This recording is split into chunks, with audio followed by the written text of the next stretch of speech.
ഇന്നത്തെ പാട്ടുകാരും പഴയ പാട്ടുകാരും തമ്മിലുള്ള വ്യത്യാസം എന്ന് പറയുന്നത്, പഴയ പാട്ടുകാരിൽ ശരിക്കും ഒരു സിനിമാ പാട്ട് ഇറങ്ങിയിട്ടുണ്ടെങ്കിൽ അത് അങ്ങനെ തന്നെ പാടുക എന്നൊരു ലക്ഷ്യമായിരുന്നു അന്നത്തെ. ഇപ്പോൾ എന്ന് പറയുന്നത് ഒരു സുഖമുണ്ട് ഒരു കാര്യത്തിൽ.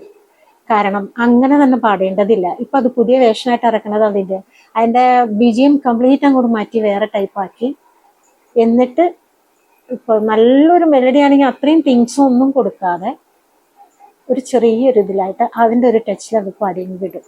അത് ഇന്നത്തെ ആളുകൾ, അത് ഇന്നത്തെ ജനറേഷനിൽപ്പെട്ട പഴയ ആൾക്കാരൊന്നും അല്ലെങ്കിൽ പോലും ഇഷ്ടപ്പെടുന്നവരാണ്. അതുകൊണ്ട് അങ്ങനെ പാടിപ്പോകാൻ എളുപ്പമുണ്ട് കുട്ടികൾക്ക്. കുട്ടികൾ അതുകൊണ്ട് അതിന്റെ ഡീറ്റെയിൽസ് കംപ്ലീറ്റ് പഠിക്കണമെന്നൊന്നുമില്ല, അങ്ങനെ പാടിപ്പോകാം. അതൊരു പാട്ടുകാരുടെ ഇത്. പിന്നെ പാടുന്നത്, പഴയ കാലത്ത് എല്ലാവരും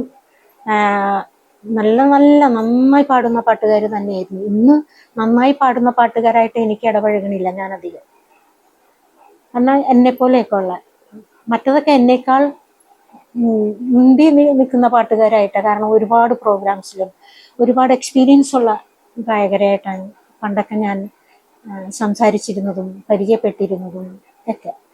ഇന്ന് പറയുന്നത്, ഇന്ന് അത്ര അധികം അറിവും അല്ലെങ്കിൽ അത്രയും എക്സ്പീരിയൻസും അല്ലെങ്കിൽ അത്രയും തിരക്കും ഉള്ളവരൊന്നുമായിട്ടല്ല ഞാനിപ്പോൾ ഇടപെടുന്നത്. ഇപ്പോൾ സാധാരണ പാടുന്നത്. പക്ഷെ അവർക്ക് പോലും ഇന്നത്തെ കാലത്ത് മറ്റുള്ളവരെ അംഗീകരിക്കാൻ ബുദ്ധിമുട്ടാണ്.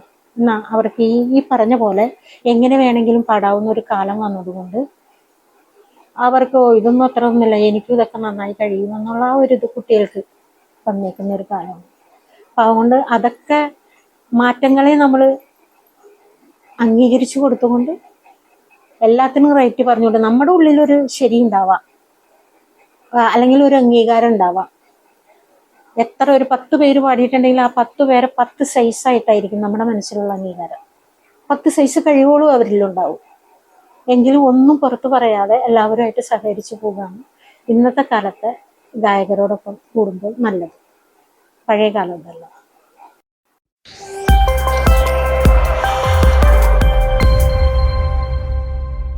ബാബുക്കായുടെ പാട്ട് എന്ന് പറയുന്നത് മെയിനായിട്ട് ഞാൻ സ്റ്റേജിൽ ഒരുപാട് പാടിയിട്ടുള്ള പാട്ടാണ് താമരക്കുമ്പിളല്ലോ മമ ഹൃദയം. മരിച്ചതിന് ശേഷം ഞാൻ വായിച്ചിട്ടുണ്ട്. ജാനകി അമ്മ ഏറ്റവും മരിക്കാന ആ കാലഘട്ടം, ആ സമയങ്ങളിലൊക്കെ വന്നിട്ട്, എന്നുവെച്ചാൽ ഹോസ്പിറ്റൽ അസുഖമായി കിടക്കുമ്പോൾ കാണാൻ വന്നിട്ട് താമരക്കുമ്പിളല്ലോ ഒന്ന് പാടാൻ പറഞ്ഞു, എന്നിട്ടത് പാടിയെന്നൊക്കെ ഞാനിങ്ങനെ വായിച്ചിട്ടുണ്ട്.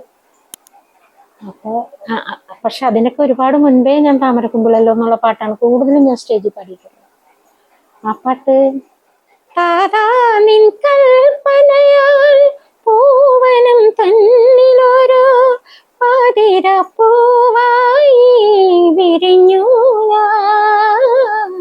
താരാ നിൻ കൽപ്പനയാൽ പൂവനം തന്നിലൊരു പാതിരപ്പൂവായി വിരിഞ്ഞു ഞാൻ. പൂമണമില്ലല്ലോ പൂന്തേനുമില്ലല്ലോ, പൂജയ്ക്ക് നീ എന്നെ കൈക്കൊള്ളുമോ ദേവാ.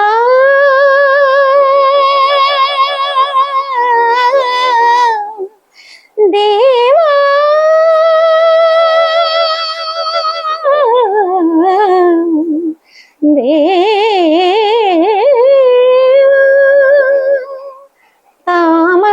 താമരക്കുമ്പിളല്ലോ മമ ഹൃദയം, ഇതിൽ താതാ നിസംഗീത മധുപകരൂ.